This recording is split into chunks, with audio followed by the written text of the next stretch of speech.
Hey, what's up? My name's Eric. I'm a USCO Ultra Running Certified Coach, and today's topic is a realistic approach for slow runners to complete a 50K. And at the end of this video, I'm going to go over a couple training tips that will help you not only nail your training, but line up on the day to that start line with confidence, knowing that you will finish your 50K. So let's just jump right into it. I'm going to keep this as short and sweet as possible, but I want to give you some real good tips and considerations on how to approach your 50K, especially if you are on that slower end of the spectrum. Okay, number one is let's do the math. Okay, let's assume for the race, we're going to do a lot of assumptions during the race, but you're going to get the idea of it, and you can easily manipulate or do the math for your specific race, but just use these principles and apply it to your race specifically. Okay, assuming that your race has a 10-hour cutoff, we are going to automatically count the number of aid stations and say do an average of 5 minutes per aid station. So let's assume that this race has 6 aid stations. So 6 times 5 is 30 minutes. So we're going to automatically deduct 30 minutes from that 10-hour cutoff. Another thing to consider, if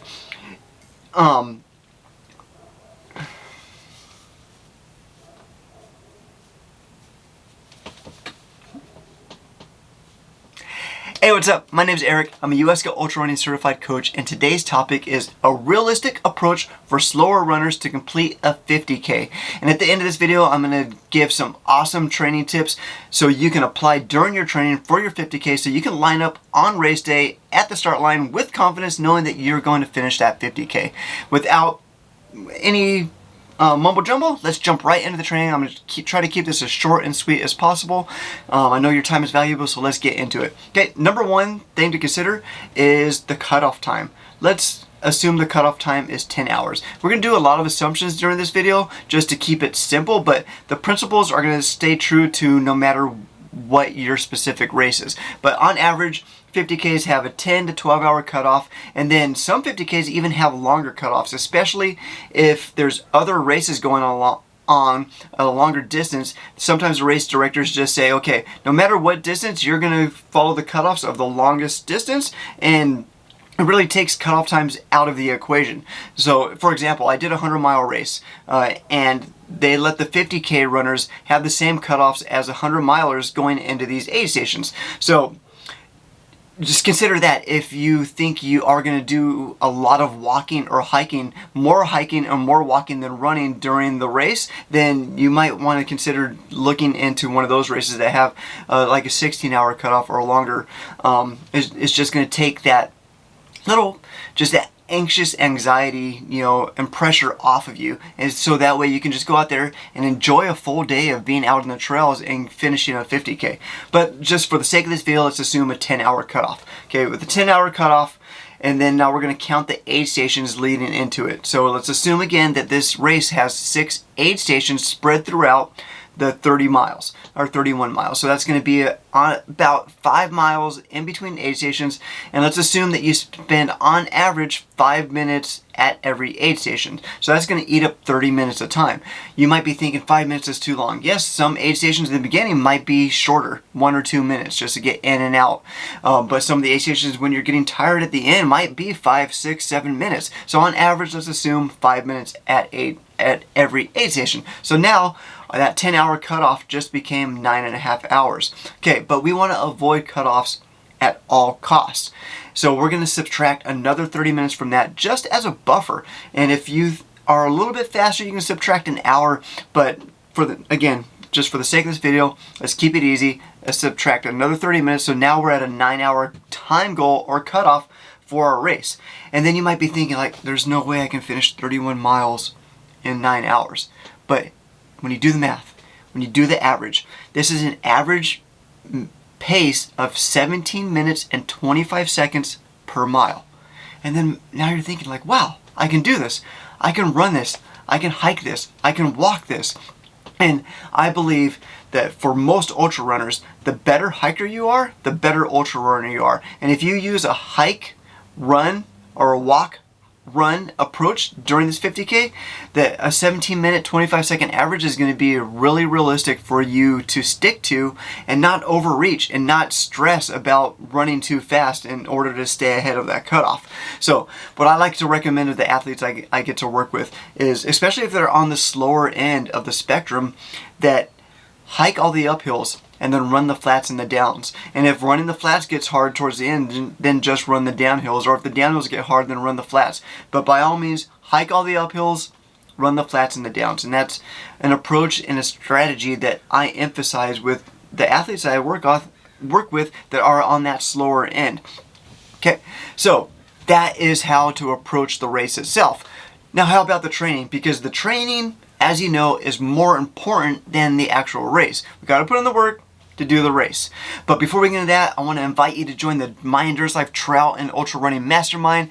It's a live training call that I lead every other week, and you get to do a live Q&A with me. I talk and teach on a topic of interest that I find or I hear in our group, and then also I invite other athletes and coaches, the top athletes in our sport, and doctors, scientists, nutritionists, physical therapists, and ultra running legends, people like Mike McKnight, Jeff Browning, Taylor Spike, just to name a few. And you get to interact with them and learn the knowledge that they've acquired through years and decades of trail and ultra running.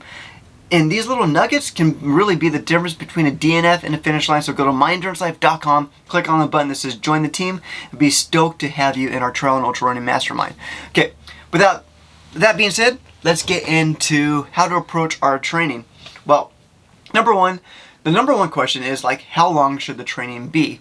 And again, let's assume that most people who are looking to run an ultra aren't brand new to running. So let's assume that you've been running on average for 6 months, 2 to 3 hours a week. Some weeks might be higher, some weeks might be lower, but on average, being consistent, and that's the key, is consistent, 2 to 3 hours a week for at least 6 months. Then a 16-week training plan will be right up your alley, and I think that's more than enough time to get ready for your 50K, no matter how slow you are.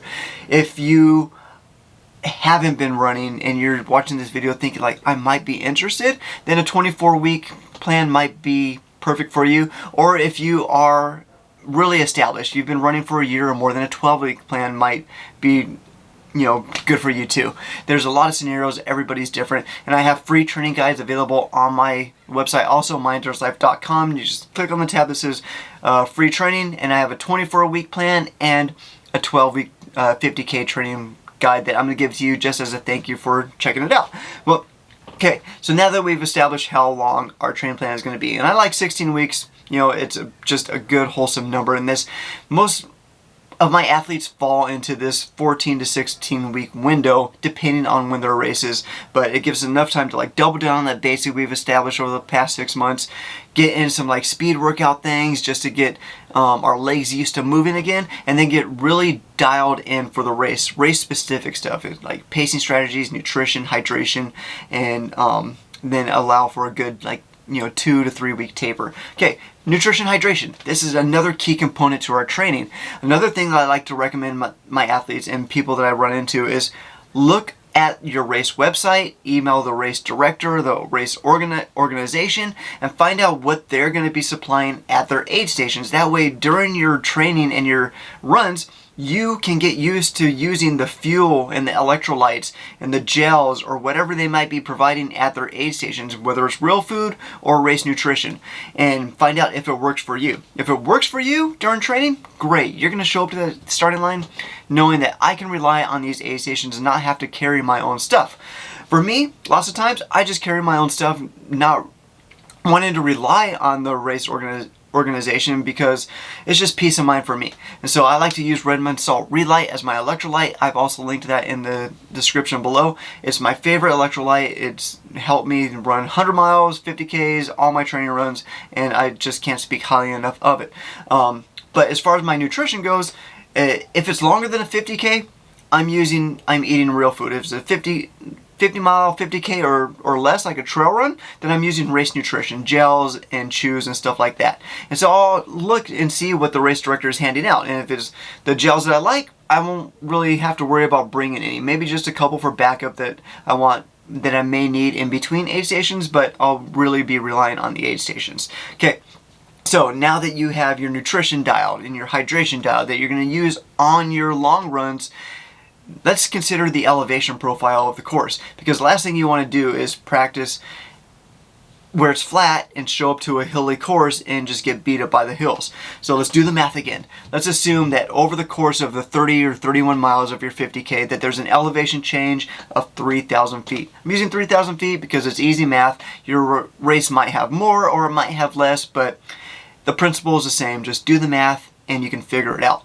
Okay, but at 3,000 feet, at 30 miles, that's 100 feet per mile average that we're going to train on. We're going to really want to train on this on our long runs, especially if you have access to hills or trails around your house. Try to work in that average of 100 foot per mile on all of your runs, but if not, don't sweat it.